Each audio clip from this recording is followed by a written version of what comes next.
In 5. Hit that music. Hit it. Drop that beat.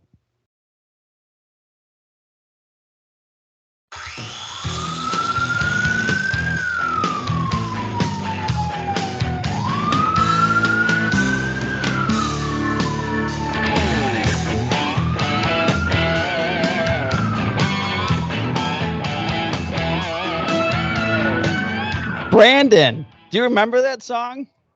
Michael. I remember that song. I used to hear it I almost remember. every week. On usually either Sundays or Mondays. Correct. Sundays and Mondays. And tonight is a Monday night when we are recording. It is Monday night, the 21st of November. Victory Monday. It is a victory Monday for both of us. So, first of all, I'm Mike Marrazzo. That's Brandon Silveira. We're back to the boys are back. Played that little Boys Are Back song in the pre-show. Can't play it again. Might get fined or sued. Don't want to do that again. Nah, they got enough money. They got enough money?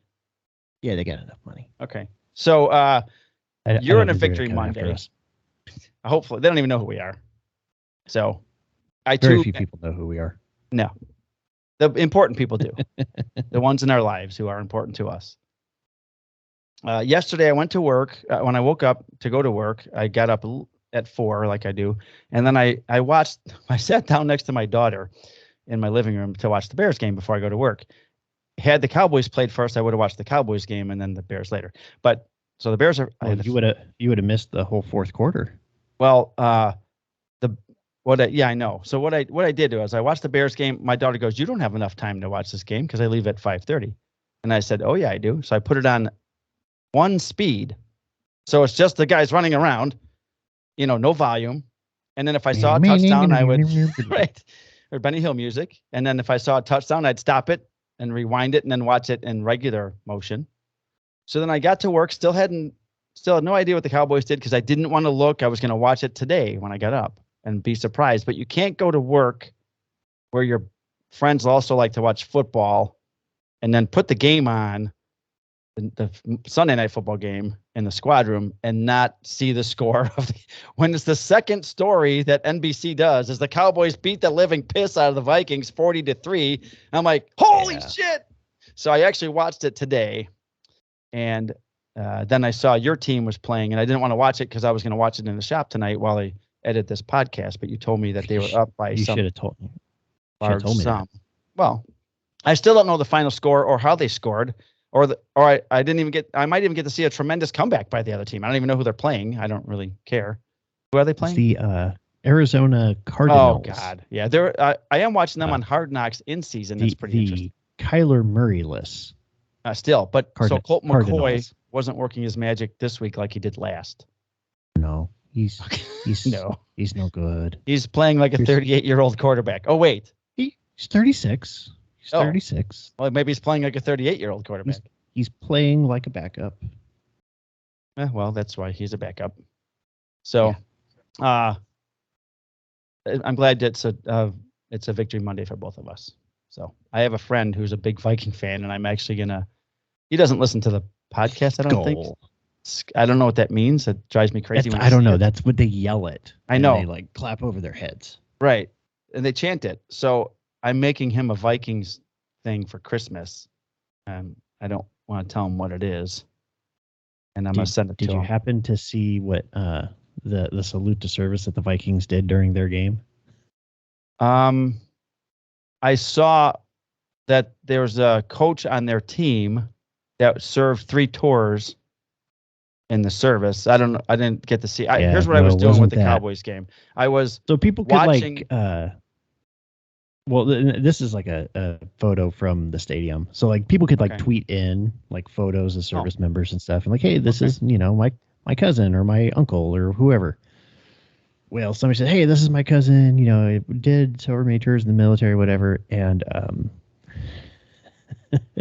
it's a picture of an adult film star actor. Oh, not, is it a female actor? Wearing a military uniform. And it's one of those of like, if you know, you know. Oh, really? But they put it up on their big giant jumbotron. Because they don't know. because they don't know. I would have missed that because I was watching the game today when I got up. Instead of going to Menards to get a bunch of wood that I need to build several projects, I decided to watch the Cowboy game and revel in the 40-point pounding. So all I did was watch the Cowboys on offense at regular speed and Micah Parsons destroying Kirk Cousins in fast speed, and then back to regular speed for Cowboys running all over the Vikings. And then back just to in regular speed, that was fast. Yeah, it was. I can only imagine watching that Yeah. at 2x. So here's SKOL. It's written as SKOL in Danish, Norwegian, and Swedish. Is the Danish, Norwegian, Swedish word for cheers or good health, a salute or a toast as to an admired person or group.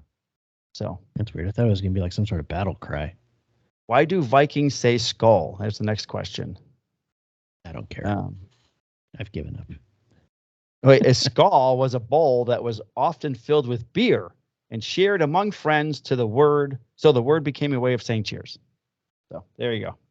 You'll only get that kind of information right here on the Handcuffs and Sawdust podcast, episode 53. He was I saved don't know because he was fat. What you do with that kind of information, but you have it now. Being fat saved his life. That's the name of this Being episode. Fat saved his life. Brandon named it, and now he's going to tell us why. So there I was. No, so okay. So my particular beat within the city houses a county hospital, a county trauma hospital. Yeah, you told us before because you were supposed to be doing something there or something. Like that's you had mentioned that you were going to start doing like, I don't know if it was suicide training or some bullshit with the hospital or admitting people who are suicidal. I forgot there was a reason why being near the hospital for your new beat was going to be beneficial towards you and your career. I forget what it was because I don't really listen. Oh, because that's where they do all the like sexual assault evidence collection kit. Yes, that's it. Oh, okay. Right. Like, Okay. What the fuck? Yeah, it was close. That wasn't even remotely close. Some type of evidence thing. Okay, if you say so. So, all right. Sorry to interrupt. So this guy walks into the hospital and he's got a stab wound to his neck. And this ain't a joke. No, this is real. The story goes is that they were in a particular neighborhood with the windows down, not doing anything, and some random person came running up. No words, no nothing, but did a quick little right to his neck and then ran off. Wow. Yeah, I know, right? Holy shit. Like a total stranger. Yeah, just completely random, ran up, boom, boom, right in the neck and then left. I'm out. Did he drop the knife and say, I'm out? The split. No, he took the knife with him. I mean, you're not going to leave that. But it was one of those things, like hearing the story. Like you're hearing the story, like, what the fuck? Like, oh my God. I know. So his brother-in-law drives him to the hospital and he goes in, he's getting sutured up. So we get the phone call of like, hey, there's a walk-in stabbing victim. Somebody please come here. So I go there and this dude's like, it's a good 4 to 5 inch laceration to his neck. And I'm talking to the doctor, and the doctor goes, yeah, it only got the fatty tissue around his neck because he's a little heftier fella. Okay.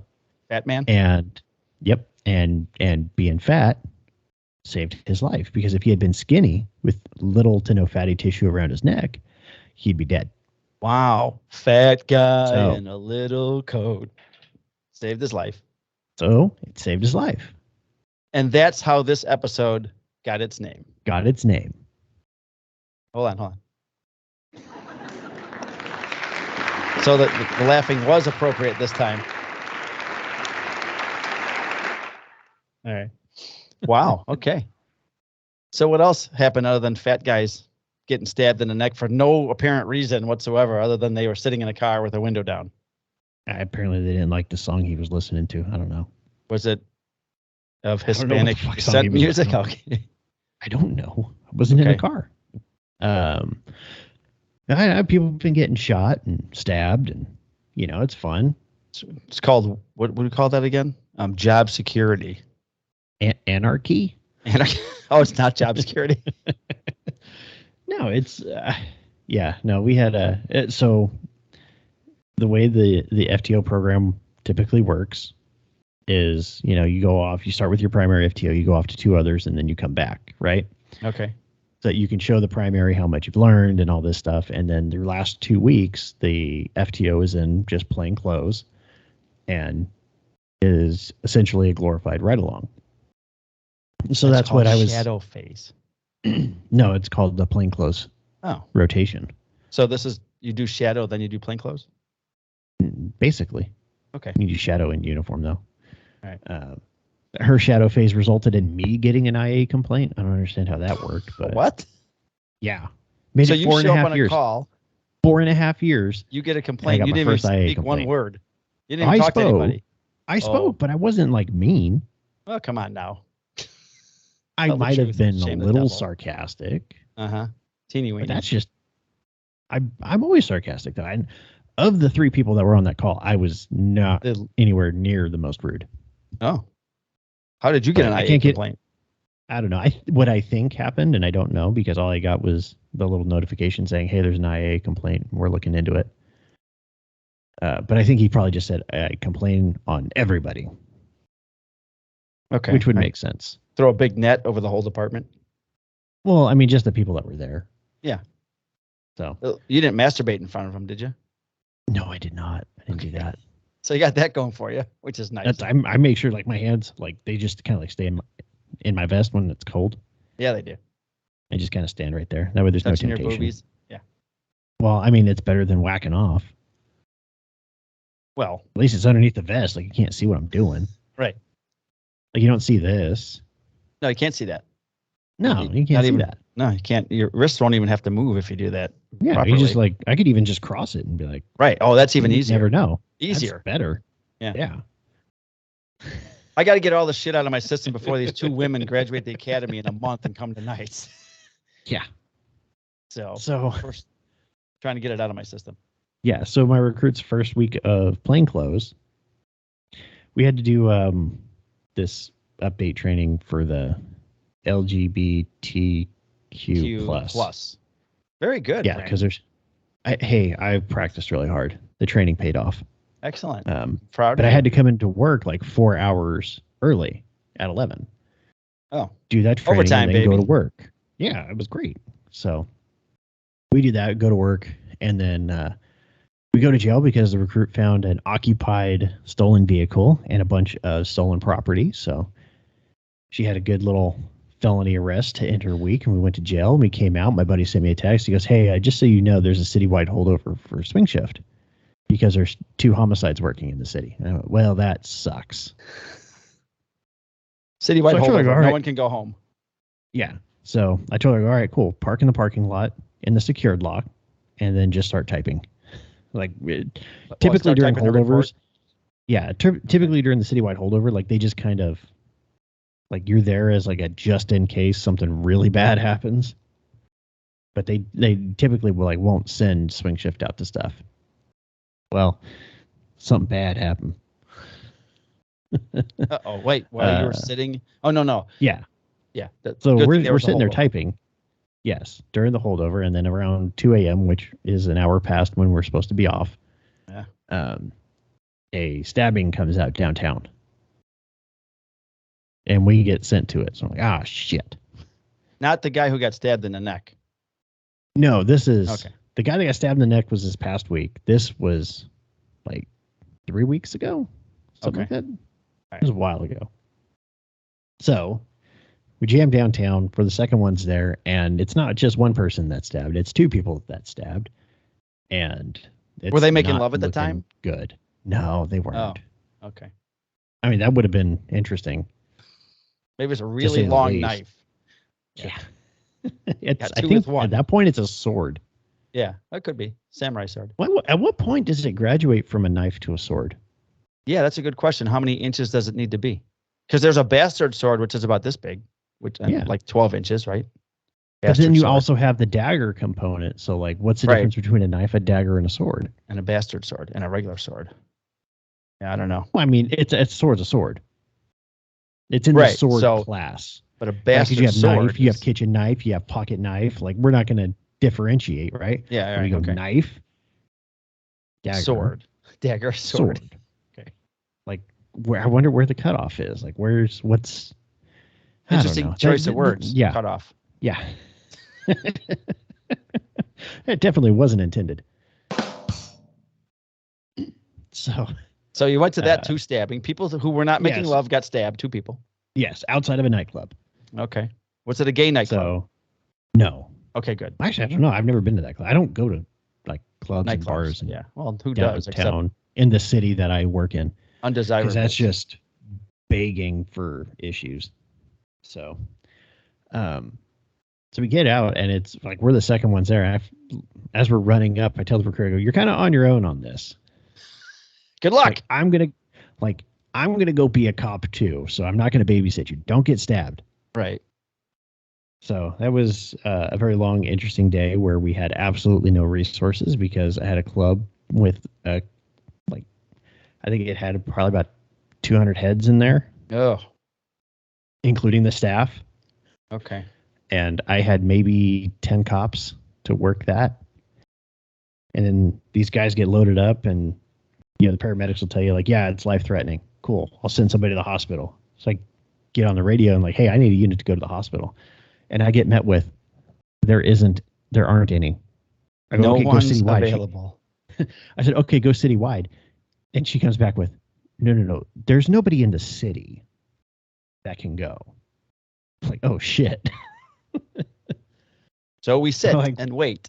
Like, okay, well, send the next available car there or call the sheriff's office because they're your neighbors. They can help. I need to know if he's going to die. Yeah. And the hospital he's going to is a county building, so there should be some there. Oh, sheriffs or dead people? Yes. Okay. Hopefully that county hospital is better than Cook County Hospital, where he certainly would have died. No, they both lived, so that was nice. Maybe Harrison Ford was there, escaping law himself, and dressed up as a doctor and saved his life by looking at an X-ray. It was the one-armed man. But yeah, so thankfully they lived, because if they didn't, I might still be there. Yeah, 30 hours wasn't enough. Yeah, so I think by the time we were done, she had like 3 statements from that to type up. She had her stolen vehicle arrest, and she had a domestic violence arrest to start her shift. So she had 3 reports to write. So back to the car. Yeah.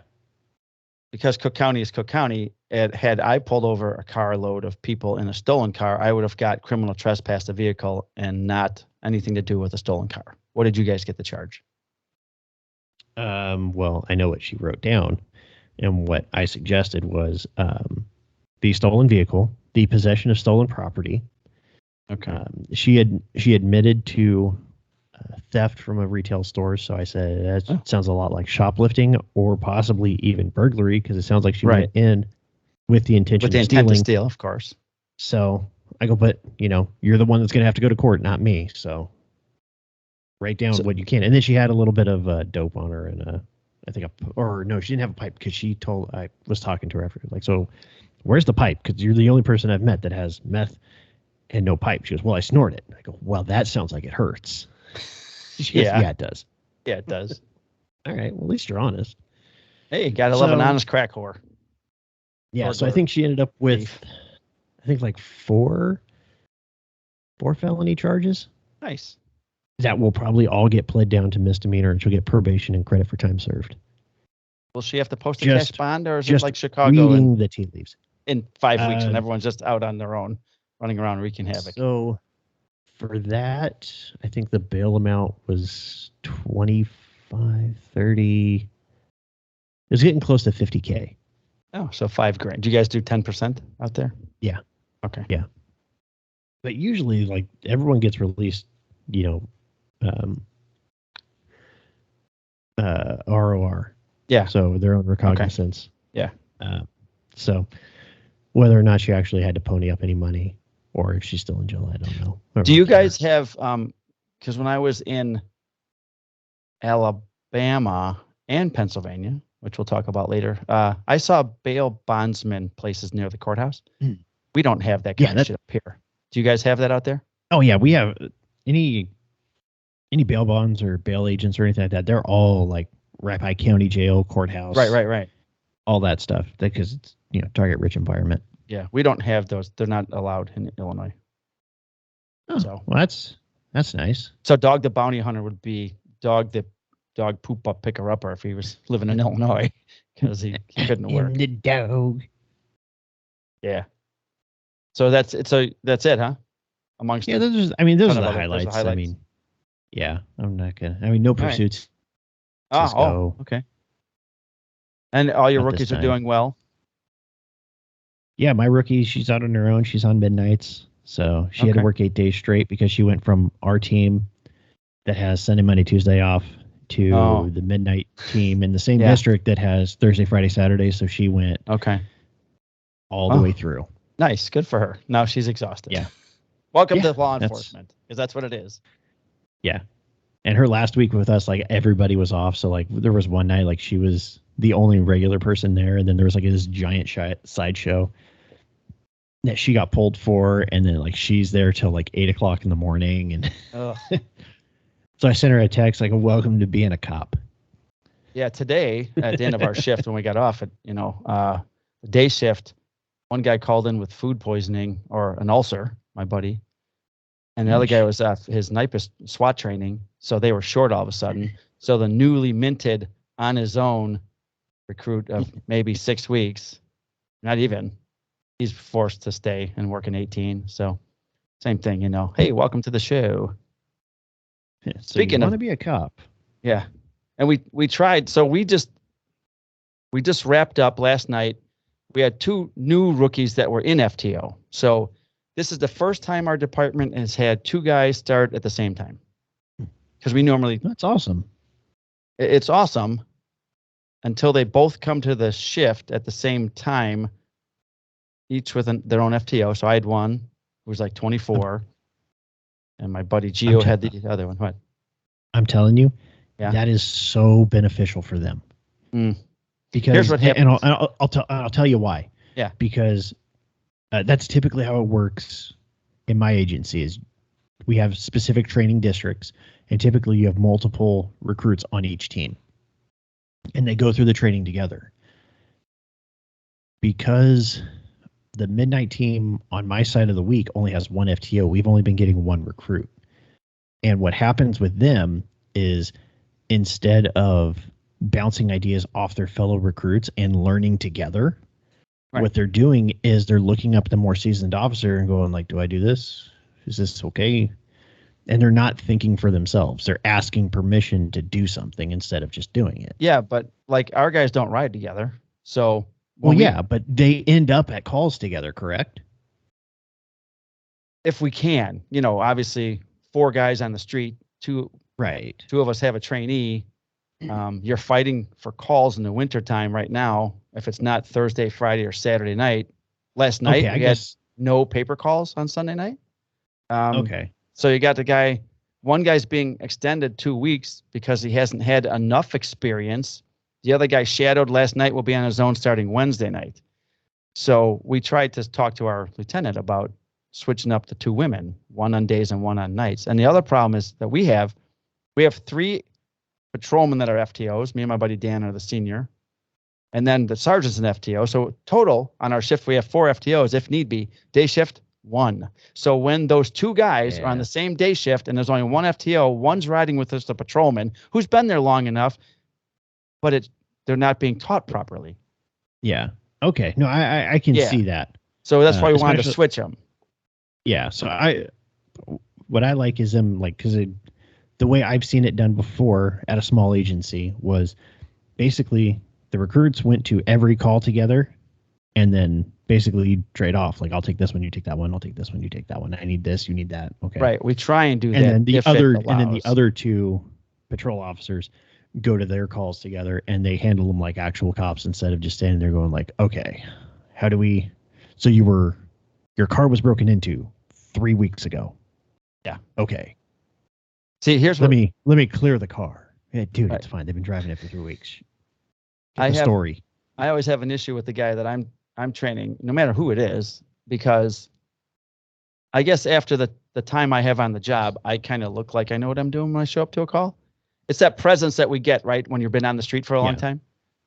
So I'm walking up to any call, just pick a call. I walk up with my recruit, and everyone just looks at me and starts talking. I'm like, no. You got to talk to this guy, and he doesn't have the presence enough to go, to say it's me. You want to talk to me. You need to talk to me, even with his eyes, because your eyes communicate a lot, as you know. So when they look right at you in your eyes, and you do this, you just go, like that. They start talking right away.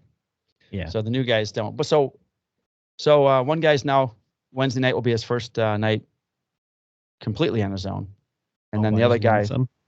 Last night we shadowed him. Our shadow period is he's in a squad by himself, but we follow him around. So we follow him to his calls. We do follow him to his traffic stops. Yeah, we do something similar to that. Well, I think it's intended that way, but they do it for like payroll purposes because usually the FTO program ends like in the middle of the pay period. Okay. So they do something where they call it solo in the district. So they're by themselves, right? They're just a regular patrol officer.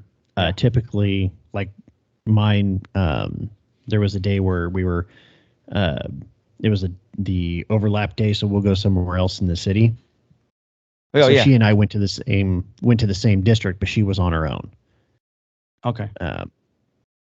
And typically you're supposed to follow them around and do all that stuff. Yeah. But nobody ever does. And it was like, no, you've passed. If you're on this part, you got this far. Yeah. If I'm not in the car with you, you can go do your own thing. So, and there's no grading during that period or anything like that. It's pretty much just for payroll purposes. Okay.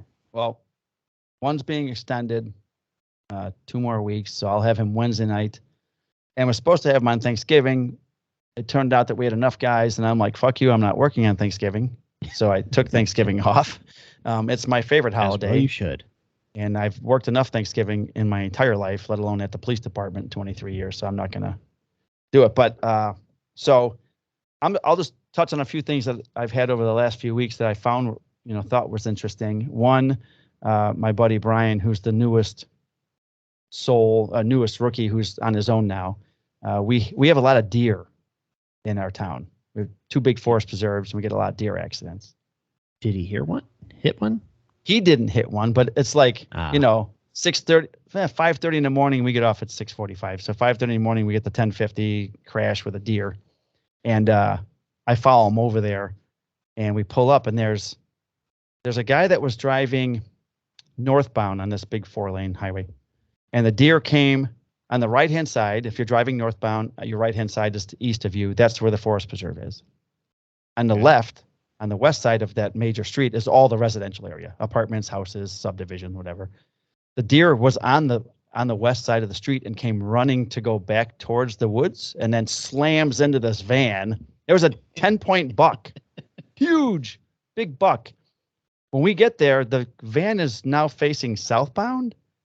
So I was trying to figure out how the hell it happened, but so the guy hits him. The guy's car gets wrecked. He actually turns around. He does a U-turn. There's no traffic. It's 5:30 in the morning on a Sunday morning. And when I get there with Brian, it's Brian's call, and I tell him, "Hey man, you're going to have to shoot the deer. That's what we do. We have to shoot the deer. We've all done it." So he's like, "Oh fuck." I go, "We have to close traffic down 4 blocks down there and close traffic down 8 blocks down there, right? And then we got to put a squad over here at this side street so no one can come out." And then he's like, "All right." He wasn't really too keen about shooting a deer. And I look over towards the deer, and there's this guy hugging and petting the deer. Oh, shit. He's laying on the ground next to the deer, and he's petting him, and he's comforting him. Okay, little buddy, we're going to get you. I go, "What are you doing? Get away from that wild animal." He's in pain. I said, "Yeah, we're going to fix that." Not for long, he's not. I go, "Were you involved in the crash?" He says, "No, I was just walking by. And I wanted to soothe this." You're going to definitely want to get out of here. You're going to want to. You don't want to see what happens next, buddy. You have to go way down there. So we clear the area. He finally walks. We tell him he's got to go. We can't do anything until he walks away. Obviously, because of ricochets and whatever else could happen, right? So now I'm going to put this out there. I'm not a deer hunter. I don't hunt animals. when I was trained to shoot deer 23 years ago, we would shoot the deer in the head. Apparently, that's not where you shoot. That is the deer. off switch. No, it's actually not. So if you blow its brain out, it's hold on. off. I tell Brian, just shoot him in the fucking head. And now he's laying on this driveway. I go, how did the deer get over here? Because now the deer's like in the driveway of someone's house. And that guy who was running laying for his on it, life. He knows what's going to happen. The guy dragged him to the driveway. Yeah, that guy that was petting him. So he goes, I dragged him over here to get him out of the road. I'm like, okay. I hate you so much. Because guess who's got to drag a 500-pound deer back across the street? You. Me and Brian. Yeah. So Brian goes, okay, we clear everything. Poor Brian. Pulls his gun out. He's like 5 feet from the deer. Blasts him in the head. He used his pistol? Oh, you have to. Yeah, we use our pistol. Service pistol. You guys don't have like a rifle or a shotgun or? I guess we could have used that. He doesn't have a rifle. I guess I could have used give him my rifle. Does he have a slug gun? No, we don't have a shotgun. Oh. We took the shotguns out 15 years ago. So he shoots him with his 9, right? He goes, no, the deer's just laying there. He shoots him with the 9 in the head. All right. So now the deer's just laying there. And I go, okay, well, now we got to, first of all, I said to him, are you sure he's dead? And he's like, he's looking right at the deer and he goes, yeah, he's not. I don't see his chest going up and down. Moving. And I go, okay, well, go over by him. And he starts walking by the deer and deer goes, just fucking sits up with his tongue sticking out and his eyes all in every direction. And he goes, Brian goes, holy shit. And I go, I told you he's not dead yet. Shoot him again. He's like, God damn it. So he fucking takes his gun out, shoots him again in the head. Fucking eye comes out, right? His eye bulges out. He goes, I go, are you sure he's dead? Yeah. Oh, are you sure? He's like standing over him. You don't put another round on him. Yeah, you should have seen it. I wish I had a camera. So now we got to drag this 500-pound deer across 4 lanes of the highway. And then we drag him across this, leaving this big blood trail across the road. And then we throw him into the ditch because now that's Cook County Forest Preserve police. So we're going to let them know that they can come and get this deer. So we get all that done. Now he has to do a report, obviously, because he discharged his weapon. So day shift comes in. One of my very good friends, Vince, is a deer hunter. So we tell him, I said, hey, Brian just popped his cherry. He had to shoot his first deer. And he goes, oh, how'd you shoot him? And then I told him, and he goes, you don't shoot a fucking deer in the head. I go, where do you shoot the deer? So apparently for you watching, or even you, Brandon, right here under the front arm, there, right behind the front shoulder is the heart. He said a 10-inch saucer size plate. Just picture that. You shoot him through there one time, deer dead. Yeah. Not 2 times giving him a headache and popping his eyeball out of his head. The logic in shooting him in the head is sound. But yes, if you're hunting a deer, that is where you aim, is right behind the front shoulder. So now I know. Next deer I have to shoot or make the rookie shoot right behind the shoulder, I guess. But that was fun. So not fun. It was not fun. It wasn't very fun. Tragic and horrible. It was funny. It was funny. Turned funny. Yeah. So and then I'll just end on I got in a foot chase. Who doesn't love trauma? You got what the fuck? Yeah, right. So are you okay? Who, me? Yeah, like was this a murder? So we had a theft in progress at a local white house store. A foot chase over. Yeah, I know. It gets worse. We're all do go on. Well, first of all, I'm 56 years old. I'm just gonna tell you guys this. I don't normally chase people. Chasing shit unless you're in the car. And it's a homicide. So okay. No, if it's a homicide, I should be chasing someone. This was not the case. Yeah. Homicide, child rapist. Right. Yeah. Chase those people. Right, yeah. And somehow I talked myself into a foot race against my sergeant this spring, so I got to start training. Anyways. Oh, God, you're an idiot. No, he's an idiot because he's got nothing to win. I'll be 57. Yeah, no, that's dumb. If he loses, he lost to an old man, and if he wins, he beat an old man. So he's got nothing to win. So anyways, we're all at the station hanging out, and we get the call from our local White Hen or 7-Eleven that there's been a theft. Two black guys walked in, grabbed some food, and walked out without paying. One of them, last seen eastbound on this major street. Last seen wearing a black Air Jordan jacket. So 2 male blacks, one's got an Air Jordan jacket on.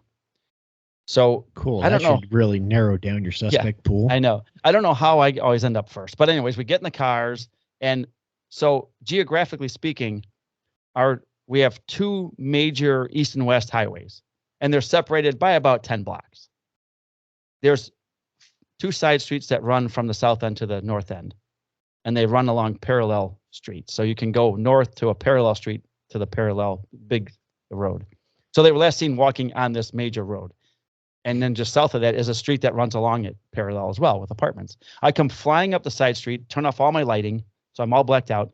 I come up to the street that runs parallel with the major road, come up to the stop sign, creep up, and I see 2 fucking guys on that side street walking eastbound, carrying some shit. And on the back of one of their jackets says Air Jordan. The 3 letters, Air Jordan. Yeah. One of those things you just go, oh, you got to be shitting me. Yeah. Oh, they're actually here. So now a couple of things I should have done differently. Now, this isn't the first foot chase or time I've had to jump up on somebody, but normally what I would do is say, get on the radio and say, I've got the suspects in my sight. I'm heading this direction. Come from this direction. We'll corner them, all this other bullshit. Nah. I turn on the side street and I'm driving east with my window down because it was still nice outside. And I roll right up next to them. And I go, hey guys, what's up? And they both stop and look at me. One guy was so stoned, Brandon. He had what do you call those shoes that you can eat? Those sandals that you put on your feet.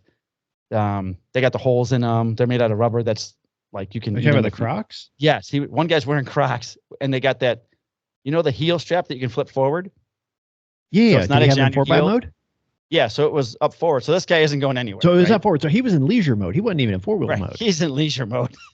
He looks at me like I've never seen someone so stoned. I get out of my squad with the window down, shut the door, but the car's unlocked. I walk up to them. You don't got to get ready, man. One black guy. So the other guy with the Air Jordan shirt on, he looks at me and he's carrying a plate of nachos and a pint of Haagen-Dazs ice cream. Yeah, he's high as shit. And I go, really high. He looks at me and he goes, oh, hell no, man. I ain't going to jail for this. And I go, don't. And he fucking takes off. I'm like, God damn it. So I'm fucking chasing them and I'm running eastbound and I get on the air and I'm like chasing one of them eastbound, approaching this street or whatever. He runs across the side because the street goes straight and then curves up on each end to the main thoroughfare. So if he would continue running eastbound and then turn north like 300 feet, he'd be at the main street. But instead he cuts a corner and he cuts northeast across the street and he runs up a driveway, a private driveway to this 3-flat apartment building.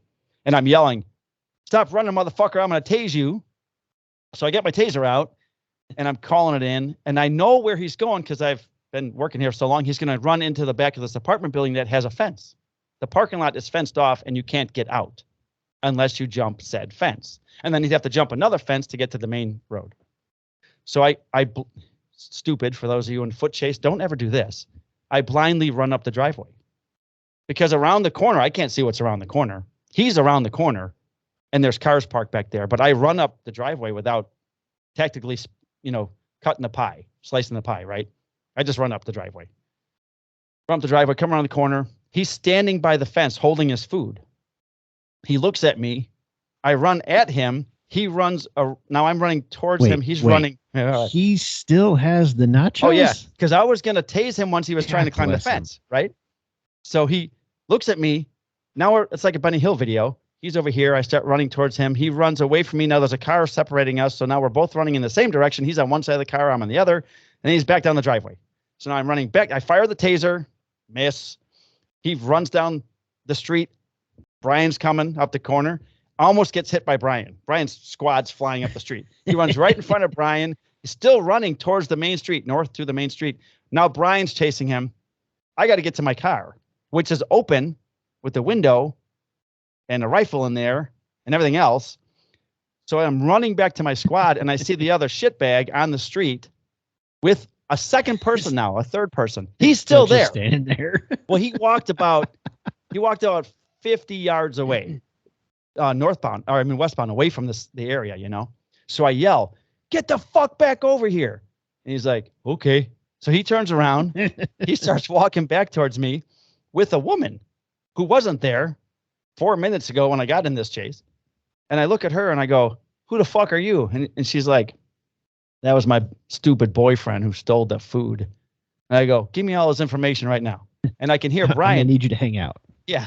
So now Brian, he's picked up the chase. This guy runs blindly across a 4-lane highway at night without, mind you, he hasn't dropped his food. He runs across the street, almost gets hit by a car. Brian's chasing him in the squad. He runs across some parkway, and now there's apartments over there that used to be an actual hotel where I work security. There's all these buildings. He runs up to the front door to get in the door, and Brian just pulls his gun out and goes, get on the ground. He's still holding his food. He just, I'm done. He gets on the ground. He puts his food down. He's like, I was just hungry, man. So I got the other two more guys pull up. I send them over by Brian. I get the one guy who was the other offender, and I said, tell me about what happened in the store. And he goes, man, I was never in the store. And I'm looking at him. He's got more tattoos on his face than I have hair follicles on my head. And above his lip, it says, speak no evil. This is one, oh, yeah. And I said, this is what I said to him, Brandon. I go, I don't know if you can see me, but I go, so you weren't in the store? He goes, no, man, I was never in the store. I go, I'm going to bring you back for show up, and they're not going to recognize all this, pointing to his face. He goes, no, man, I was never there. I go, fuck you. So I cuff him, we throw him in the car. The girlfriend gives me all the boyfriend's information. At the time, we didn't know we were going to be able to catch him. So now Brian has him go to the store to do a show up, get him outside the car. Clerk comes out. Yeah, that's them. Okay. I don't want to do anything.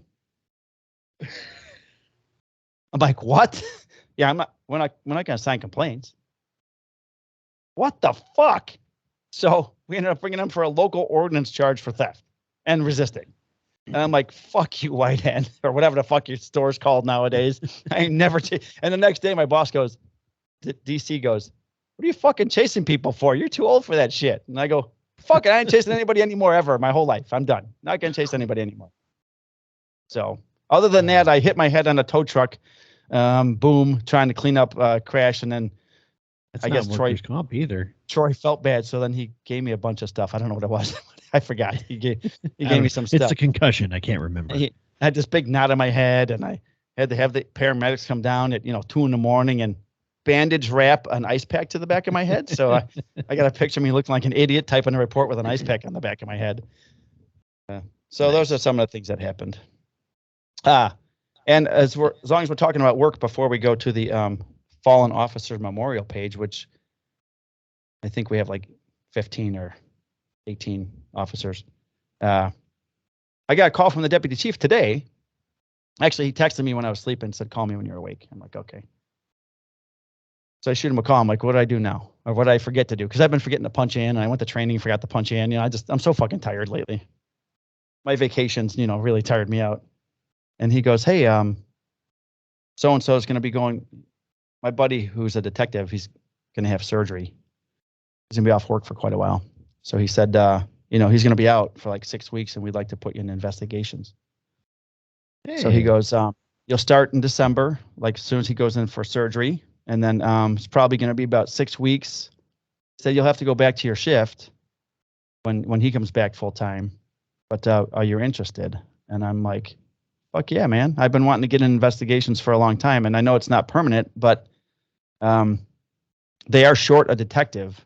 And I was up for that position 8 years ago with 15 years on before I left. And they gave it to a guy with 3 years on the street because that chief was a piece of shit. So I'm hoping that I get to go and learn a bunch and really, hopefully, it'll be during day shift. So that's one thing. It'll be nice to work during the day, get to learn investigations, help out the division. And then I will end up going back to my shift, possibly back to my shift, because he thinks that by the time I'm ready to go back to my shift, the girls will be done training in March. And once the girls are done with their FTO training, 2 people have to go to days because they're going to come to nights. So our fiscal year is May 1st. I may go to days sooner than May 1st. Otherwise, I'll be back on nights for 6 more weeks after the detective rotation, and I'll be then on days after that. So I'm kind of excited. Good. Yeah. I told my wife, and she was, I think, more excited than I am because she knows how much I really want to do that job. And even though it's temporary, it's a nice little break. Yeah, it's better than nothing. Yeah, it'll be interesting. I'm not really sure how much I'm going to be able to contribute because they're swamped with work and there's certain software that they use that I don't know how to use, all that kind of stuff. So maybe just going out in interviews and scooping up stuff. I don't know, but I'm happy to. I told the deputy chief, I'm like, I'm honored that you thought of me, and I understand it's temporary, but I'll look forward to the experience that I can always, maybe I can make an impression. So if they ever decide, to make a fourth detective again, because we only had 4 when they're full. Yeah. Who knows? But so that's pretty good news for me. It made me kind of feel good today. And that's awesome, buddy. I'm happy for you. Thanks, pal. Kim goes, wait a minute, are you going to be on days? And I go, yeah. And she's like, oh no, you're going to be home every evening? I got to put up with you every day? God. Pretty much. Damn. Yeah. So that's it for work. And let's get into the fallen officers. We're just going to name the officer and the town and the cause. And you guys can go to odmp.org if you want to see the details of how these officers passed. Richmond Police Department in Richmond, Indiana, Police Officer Sierra Burton. End of watch Sunday, September 18th, 2022. Cause was gunfire. From the Pinellas County Sheriff's Office in Florida, Deputy Sheriff Michael Hartwick. End of watch Thursday, September 22nd, 2022. From a vehicle assault. From the Austin, Texas Police Department, Senior Patrol Officer Anthony Martin. His end of watch was Friday, September 23rd, 2022. The cause was a motorcycle crash. Columbia Police Department in South Carolina, Master Police Officer Tyrell Owens Riley. End of watch Saturday, September 24th, 2022, from a heart attack. I like Tyrell Owens, by the way. Edgecombe County Sheriff's Office in North Carolina, Detention Corporal Gregory Thomas Horn Sr. His end of watch was Sunday, September 25th, 2022, from a duty-related illness. Oklahoma City Police Department in Oklahoma, Sergeant Megan Burke. Her end of watch was Thursday, September 29th, 2022, from an automobile crash. From the Cook County Sheriff's Office in Georgia, not Cook County, Illinois, Cook County, Georgia, Major Terry Randall Turtle Arnold. His end of watch was Monday, October 3rd, 2022, from a heart attack. Deputy Sheriff Blaine Lane from the Polk County Sheriff's Office in Florida. End of watch Tuesday, October 4th, 2022, from gunfire, inadvertent gunfire. I believe that was a training exercise. He looks very young. From the Sedgwick County Sheriff's Office in Kansas, Deputy Sheriff Sidney Carter. Her end of watch was Friday, October 7th, 2022, from an automobile crash. From the Greenville Police Department in Mississippi, investigator Maisha Brianna Stewart. Her end of watch was Tuesday, October 11th, 2022, from gunfire. From the Bristol, Connecticut Police Department, this was a domestic dispute, called in as a domestic dispute, when a guy with a rifle opened fire when the officers arrived on scene. He shot Lieutenant Dustin DeMonte of the Bristol Police Department. This was October 12th. And he also shot Sergeant Alex Hamsey of the Bristol Police Department. A third officer who was shot went back around and returned fire and killed the suspect with one shot. I don't know if you've seen the video, Brandon. It's the body-worn camera video. For those of you that haven't, it's pretty harrowing. Yeah. Amazing shot. in that stress after that ambush. From the Las Vegas Metropolitan Police Department in Nevada, police officer Trung Thai. His end of watch was October 13th, 2022 from gunfire.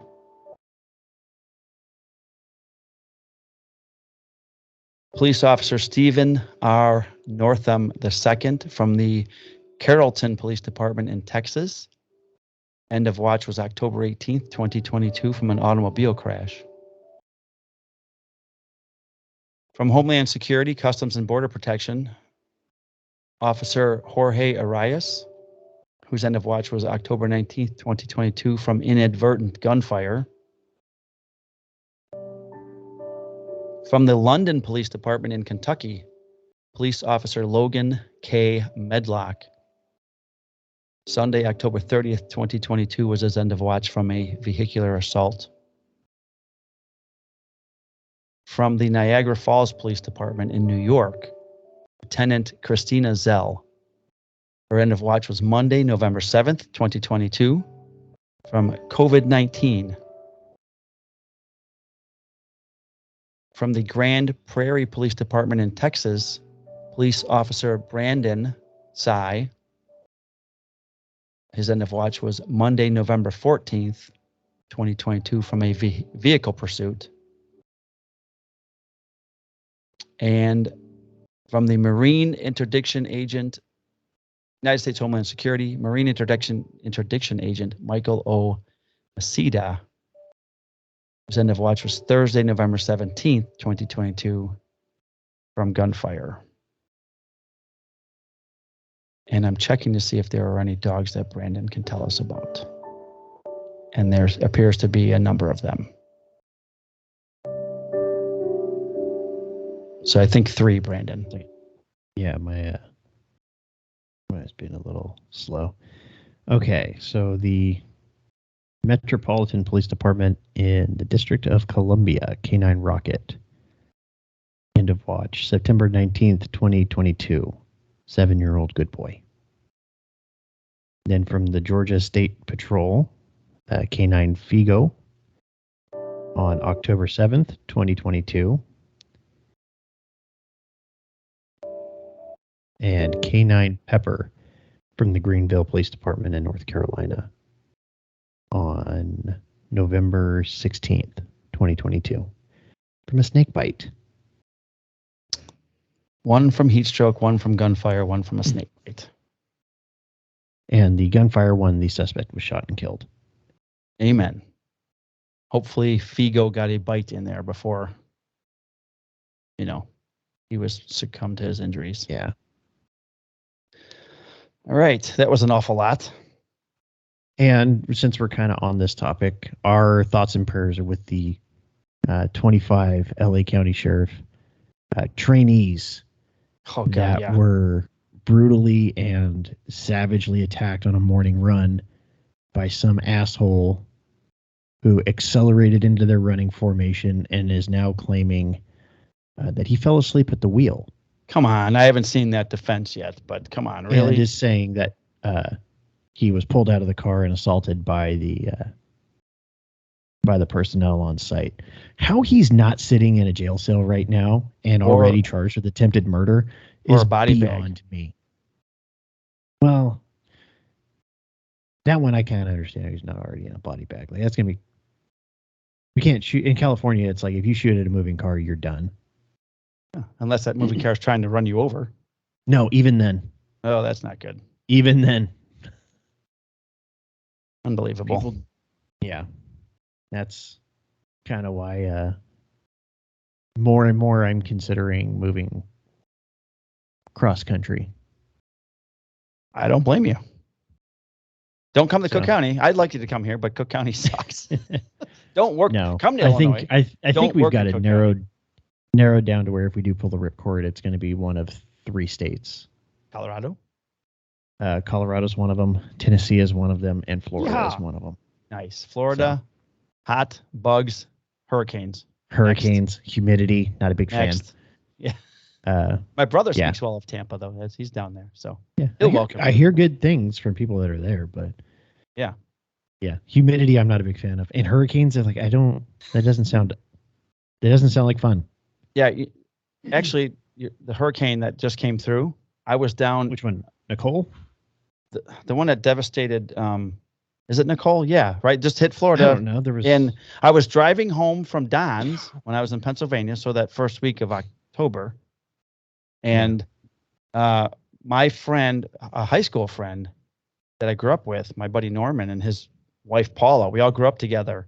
He lives down in Florida on what's called Christmas Island. I think it's Christmas Island. So the hurricane came up the Gulf and made a hard right turn and went right through his island and destroyed his entire island. I thought he was dead. I tried calling him, didn't get any messages. We texted him. So on my way home from Don's, it was an 8-hour drive. Finally, the phone rang, and it was him. He could only talk for a minute.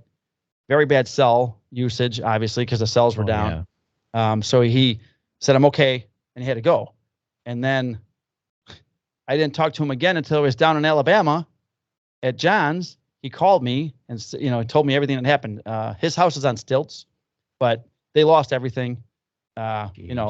His trailer. He's got a recreational pull-behind trailer.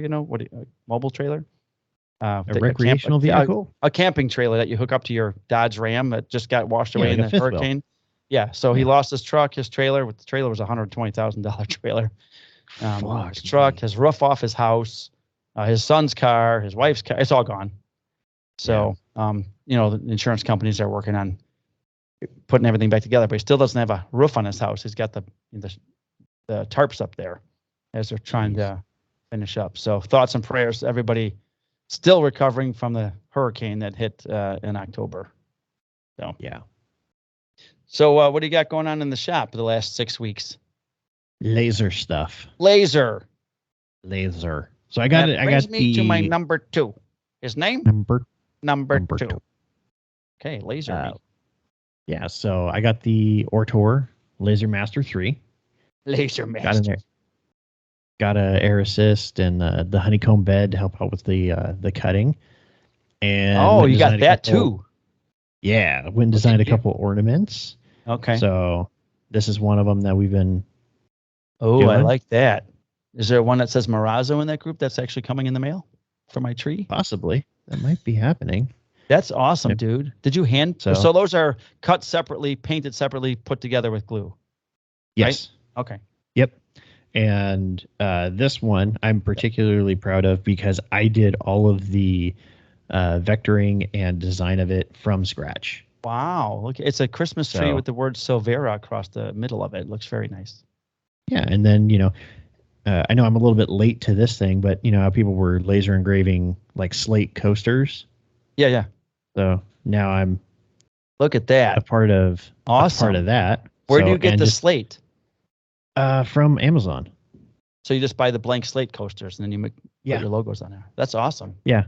So I've been doing that, and then with the 1/8-inch, sheets of wood that I've been getting to cut out the ornaments, I started fooling around with like badge designs and stuff like that, to where now I'm cutting out and selling plaques of people's badges. So, nice, with their personal badge number on it. Yes, complete with your personal badge number on there. Yeah, nice. So I have mine and a buddy's that just purchased one that are drying. They have finish on them right now. Otherwise, I'd be showing those off. But those are really cool. It took me a while to get everything situated with the laser, and I swear to God, last week I was about to return it. Oh, really? Yeah. So for some reason, in the middle of engraving, like past the 20-minute mark, it would just stop. No error code, no nothing. Like every now and then it would say something like, "Hey, you lost USB connection," which didn't make any sense. So I went and bought a better USB cable. Okay. And then like same thing. So so I couldn't figure out what the hell was going on. So I finally just like last ditch effort created a ticket with Ortor and said, "Hey, da fuck. Your shit don't work." And they sent me a file. They said, "Hey, do this, load this into the machine, restart your computer, close Lightburn, all that stuff, and then it should be fine. And since then, it's worked like a dream, as intended. So they sent you a patch, was it? And then you yeah, they said like, here, download this file, like unzip it, download it to your computer, load it into the machine, and it should be fine. And it's working fantastically. Cool. So that's been really exciting. Can I ask you a question about the vector for the badges? Yeah. So yes. Did you build that vector, or does your department have a digital version of their badge as a vector file? I'm sure they have a digital version. I couldn't find a good enough image to where I could do it because I'm still very much learning. Like like this Christmas tree is very basic and very simple, but it was very difficult for me. Right. Yeah. Vectors stuff is hard. So I actually found somebody on Etsy, and he was like, I sent him the best image I could find. I go, hey, what would it cost for you to vector this? And $10. Cool. All right, cool. Like, and then you yourself selling can one change the plaque. Number. Yeah. Yes, I can change that, and I found the correct font and all that stuff. So excellent. With this one sell with the plaque, it's already paid for the file. Yeah. Yeah. Good. So, but what I want to do is I want to start doing more badges, so that I can badges like different agencies, right? And start sending stuff out to people, right? For like retirement gifts and stuff like that. I think I've been going back and forth on it, but I think I want to get a CNC. Yeah, you do. So do I. Big one. I think. I just want the one like you have. Yeah, you might be able to pick up a Shapeoko XXL for, relatively inexpensive because they've moved on to like there's a Pro model and there's a 4. And who the fuck knows? You could probably pick up a used one for a pretty good price. Yeah, well, because I was looking at Onefinity and the price that they have listed, yes, is very affordable. However, there is a ton of hidden cost in there because, well, you got to get the controller. Right. You got to get the router unless you have the corded one that fits in there just laying around. Right. You have to also buy the software. Well, and all this other little odds and ends shit. Cardbyte Create, but if you want nice software. Through Onefinity. Oh, Onefinity, I'm sorry. Yes. Yeah. Now, through Shapeoko, they at least have like hey, you already sank a shit ton of money into this. Here's some software. Yes, It may not be the best, but they've actually improved it pretty much from what I understand. I don't use it, but I heard it's improved. So what do you use? Oh, to run my CNC. The CNC. Yeah, I use Vectrix VCarve Pro. Okay. And it's with they have Aspire as the top one, Vectrix software, and then VCarve Pro. It will run every CNC out there. So when I upgrade to whatever I go to, it will be able to run, and I'm familiar with it. So it was, $700 or $800. Yeah. Or something. See, and that's the thing is, I'm not going to spend that. Like, it's a lifetime investment. I was barely okay with getting Lightburn, and that was like $60 for the year when I bought it. And now it's like 80 or something, and it's still worth its weight in gold. Yeah, you have to keep your costs down for your shop. So so it's one of those things of. But you sell enough of those badges, you can pay for that software.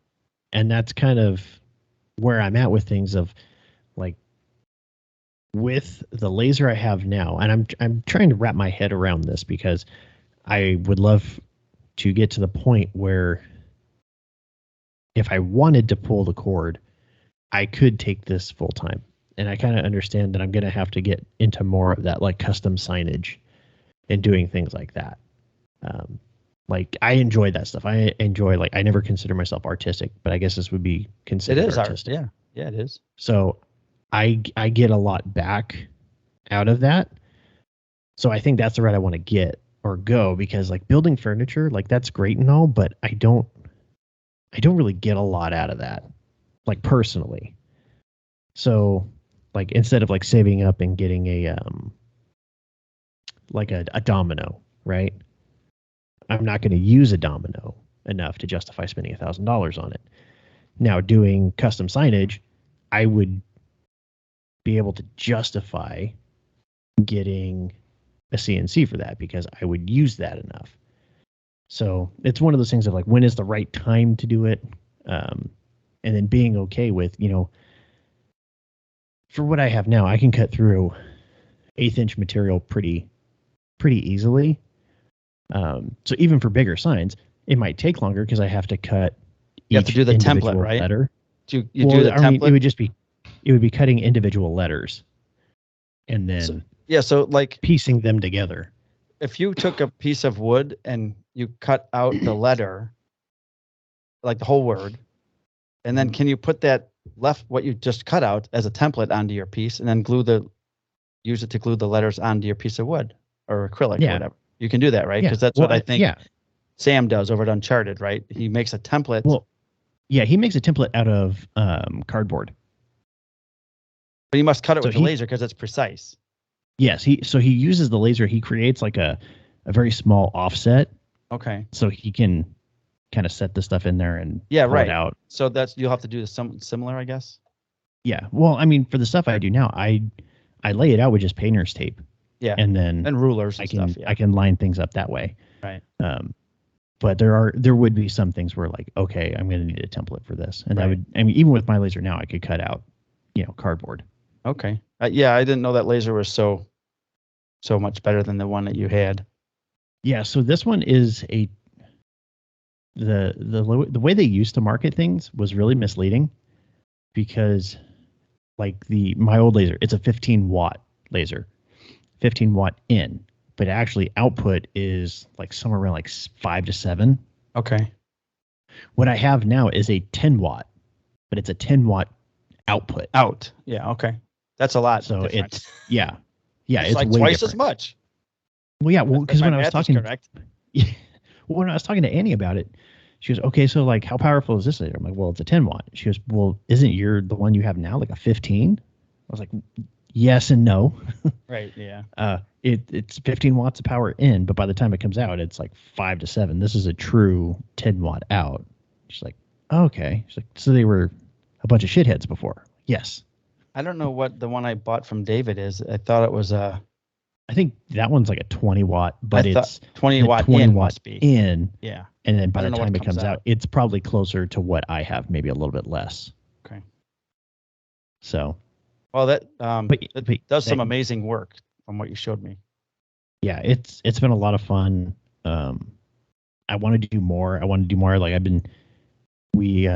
I have some cork trivets that I need to get up on Etsy. That's another thing that's about to change in a big way for me. I got a question. What's that? What's a trivet? So trivet. Good question. Trivet. I'm glad you asked. And I did the same thing when Annie told me she wanted a trivet. I just started breaking into the whole Friends episode. Trivet. Right. Trivet. So what it is a pad. I mean, I've seen them made out of wood. These are cork because I can order blanks off of Amazon and then just laser engrave them. But you put hot pans and stuff on there so you don't damage your countertops. Now, for us, since we have the epoxy countertops, heat makes the epoxy sticky-ish or tacky. Oh, I didn't know that. Okay. Yeah, so I mean, even though it's fully cured, like it's not going to like liquefy or anything else. But like when you pull something hot off of it, you can kind of hear like the little stick to it. Oh, okay. Good to know. Fine, because I was going to do your countertop thing in my kitchen. So, and I don't know if using that ultimate top coat would solve that, but a lot of issues people have with that ultimate top coat is it really kind of mutes the color, the color of the brilliance, the epoxy, and you get kind of like an orange peel look to it, and I don't want that. I'll just put a trivet down. Right, trivet. So they're like these 8-inch cork circles. So like I did one with like a monogram on there, and then I have a design that says "Many have eaten here, few have died." Is that a compliment to your wife's cooking? Yeah, she's a great cook. So apparently, because no one's died from her. She got a kick out of it, and my oldest daughter helped me design it while my wife was in Nashville. So that's awesome. So I need to get those up. But another thing that's going to change is the Etsy. I'm pretty much going to take down the merch because I haven't sold anything. I think I've sold like 2 T-shirts. And then I'm going to take down pretty much everything but the small stuff that I can do on the laser. Okay. And then I might start putting up digital files of like the laser stuff. Yeah, I built the digital file I want to sell on there too. But that's good. You'll probably make more. you'll sell more of that stuff, right? The digital files, the stuff that you make.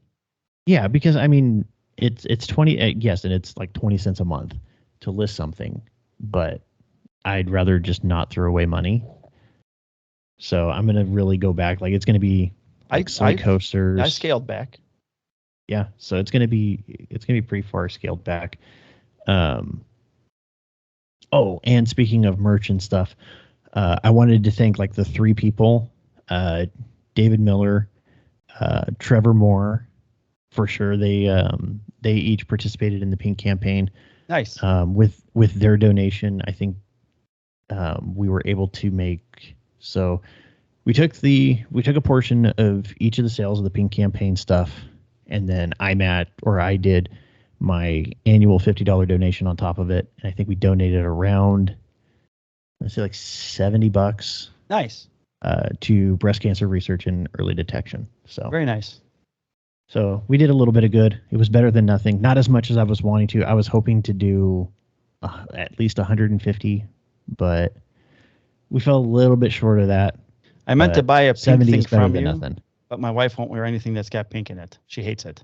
So I didn't, and I wasn't going to wear it. So I'm still waiting for my daughter. They each bought the hat with the pink line through the full house. Okay. Nice. That it's a pretty slick looking hat. But yeah, no, thanks to those guys big time. Excellent. And the couple other people that aren't makers that bought stuff. But yeah, that's pretty much all I've had going on, and it's been a lot of trying to figure out ways to make this an actual business. So like tomorrow I am opening up a Full House's own separate checking account. Yes, so I have for my woodworking account. Yeah. We'll be able to better differentiate Separate stuff.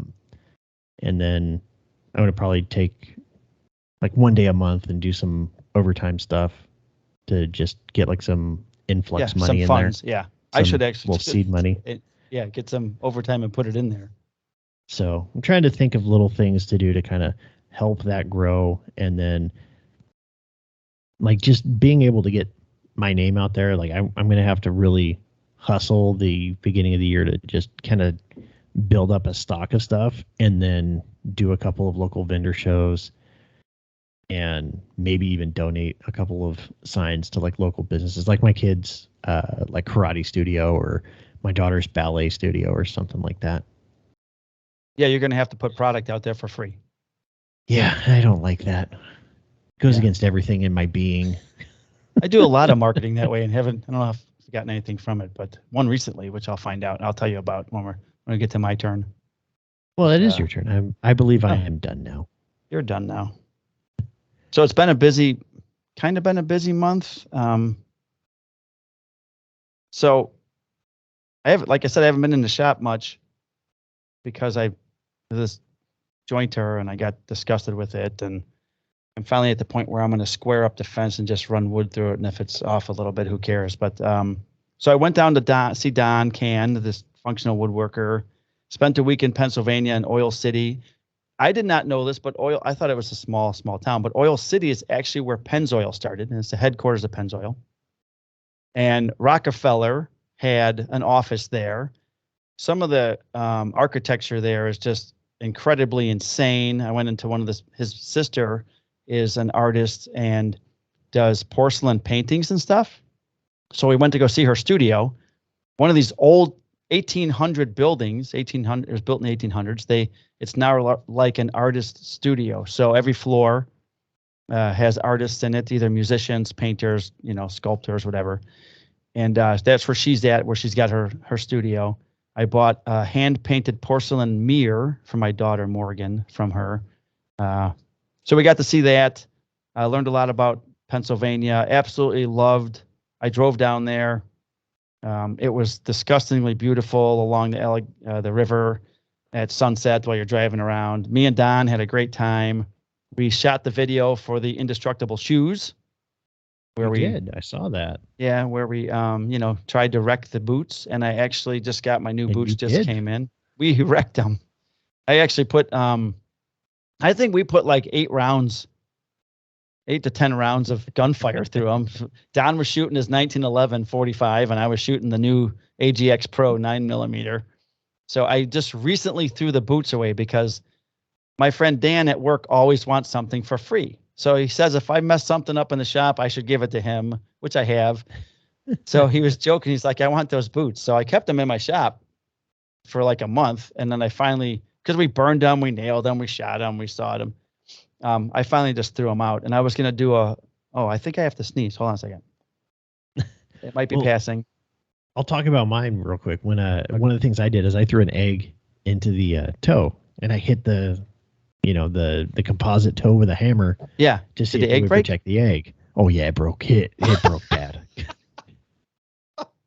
So you got, but I didn't want a bunch of rotten eggs starting to smell in there. So when I took the propane torch to them, I angled it, so I just cooked the egg inside the shoe. That's hilarious. And you ate the scrambled egg right out of the shoe. You made your own plate. Well, no, if I hadn't been wearing the shoe for like a week prior, I probably would have. Okay, that's hilarious. I finally threw them out. The new ones came. I put them on. They're okay. I was going to wear them down here in the shop eventually, but then I went to Alabama to hang out with John Erickson for a week from O'Dark 30, and he picked me up in Nashville. We had lunch in downtown Nashville. He lives 2 hours south of there in Alabama, so just across the border. And man, his shop, dude, it's 25 by 50. I know. I saw his Thunder laser. Yeah, we rolled that, uncrated that, ran the exhaust for it. That thing, that makes you really want a Thunder laser, Actually, I do. I think all the equipment John has. So John recently got divorced. Oh shit. So this is his new house.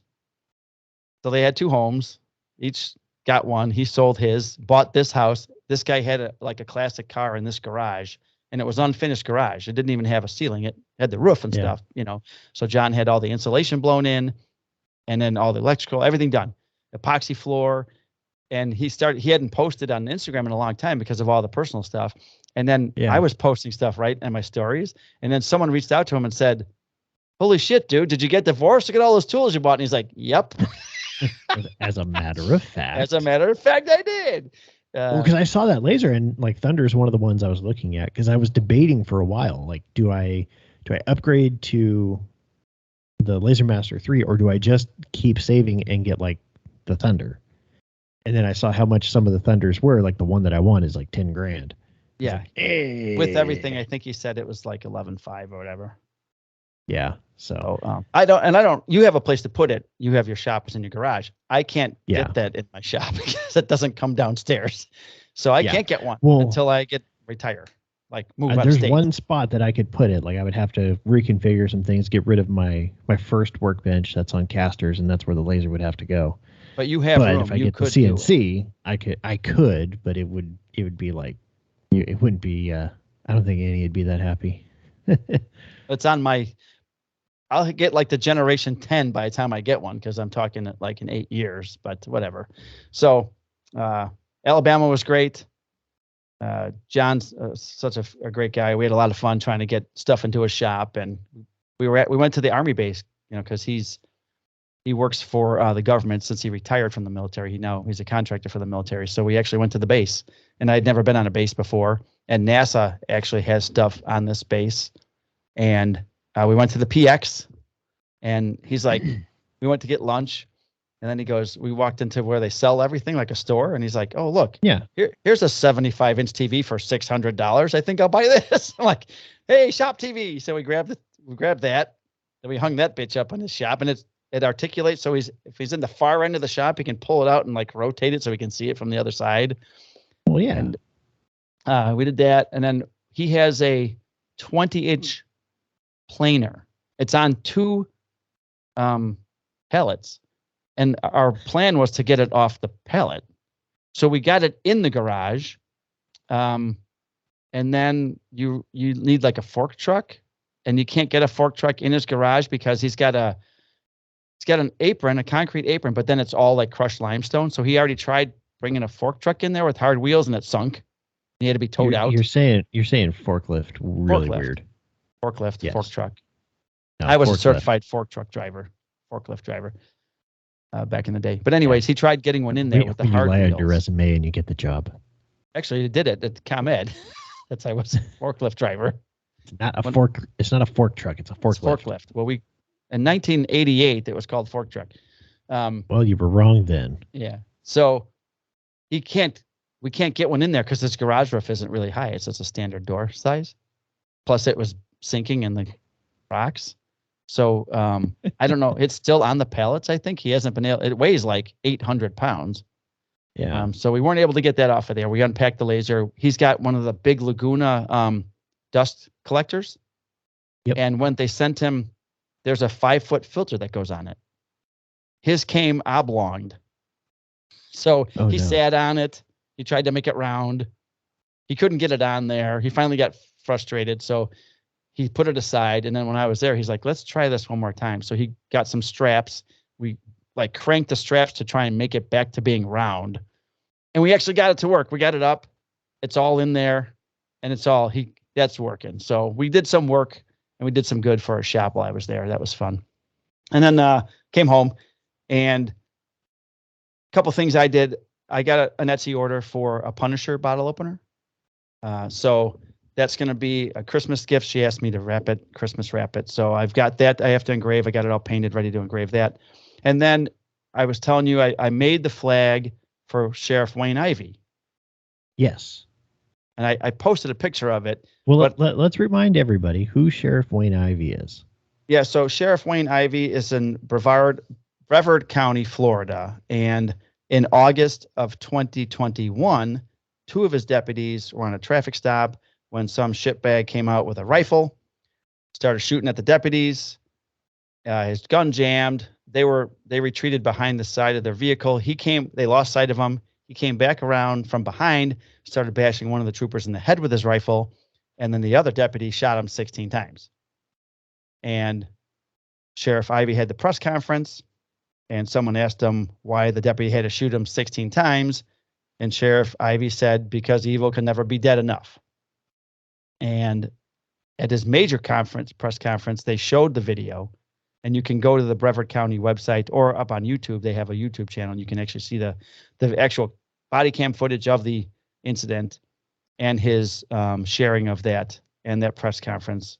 So anyways, I wanted to send him that flag, and Brandon and I had talked about it for a year, I wanted to make that flag. And I had the pine sitting in my shop, and I would look at it every day.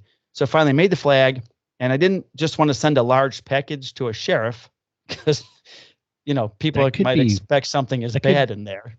Cause some concern. Yeah. So I sent him an email and just said, hey, Sheriff, I love what you're doing. My buddy Brandon and I talked about your comments. And I had actually, the Sheriff's Department sold T-shirts that have that saying on it. And on the back, it says #MagDump.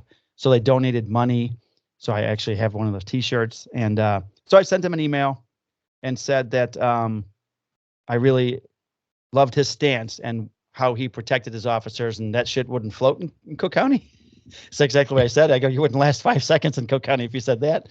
And so we start corresponding, and he said he was honored that he's going to be, getting the flag. So flag shows up, and I get an email from him. So I knew it was delivered because I kept checking the delivery date, and I didn't hear from him. So I sent him an email. Hey, Sheriff, I hope you got the flag. I see it was signed for by this guy on this date. And then, I don't get anything. And after I had sent him that I was sending it, he sent me a backup email, which was very nice, 5 paragraphs. So then he finally sends me an email, and he said, I'm sorry I didn't get back to you sooner. It's campaign season. I forgot, because the elections were coming up. And he said, I've been running full speed trying to get with the governor, trying to keep Florida safe. And I truly can't put into words how incredible the flag is and how much it means to me. It is absolutely beautiful, and everyone on my staff is jealous of it. I'm having it hung in my brand new green room at our media production studio, as that is where I type most of my stuff for speaking and public service announcements. The room is brand new, and it's literally being finalized now with furnishings and equipment. So as soon as it's hung up, I'll get you a picture of it. I also occasionally will be doing live feeds from there, so don't be surprised if you see the flag in some of my videos. And then he's actually going to send us some more T-shirts and challenge coins. So Andy wants to be a guest on the podcast. So I'll get you the challenge coin and a t-shirt when I come in. Giddy up. Let's get him on. Yeah, he definitely wants to do the podcast. So he's excited about doing that. So that actually made me feel really good. The flag turned out really well, except now I don't know why this works this way on the CNC, Brandon, and maybe someone that has a bigger CNC can tell me. Or when I make I put the whole flag together, then I engrave it. I don't do the separate union. Yeah. Now, obviously, it's not all perfectly flat. So some of it may be up higher or lower when it's all glued together. But like if you look at the picture of the flag, which is on my Instagram feed, like the upper right-hand star is smaller than the upper far left-hand star. For whatever reason, some of the stars aren't the same size. And I think it's because of the flex in the wood. Because you're setting I think, and this is just me supposing, when you're putting the flag on there, is it dead nuts flat or is it kind of? Here's the issue with the flag, right? Slightly warped because you used pine, right? I used pine, and I used my new Rockler clamps to clamp it all down and stuff, which was excellent. But on the CNC table, you have to take one of those flattening bits, and you actually, when you trim I don't know what they call it, you flatten your CNC before you use it, right? So you have a certain area of a certain size that is about a 1/16 of an inch lower than the surrounding MDF. Mm-hmm. So when you put the flag on it, the back of the CNC is higher by a 1/16 of an inch than the front where the flag is going to be sitting. So I have some. That might be it. Really hard. Well, I have hard. It's not MDF. It's like that hard, really hard backer board that you find. It's like cement board? No, it's really smooth and it's dark brown. Huh. I forget what it's called. Oh, I know. Isn't it like was it like masonite or something like that? Yes, I have masonite, and it's the same thickness as this drop down. So I put a piece of masonite under each strap that's on the back of the flag, so it kind of levels it out, right? But it has to be because the pine's not exactly flat. So maybe there's a little bit of give in that part of the flag where the CNC is going down that makes the star a different size. But either way, I know it's there because my eye goes right to it when I look at the picture. Yeah. But in gold letters it says Sheriff Wayne Ivey, and it says evil can never be dead enough.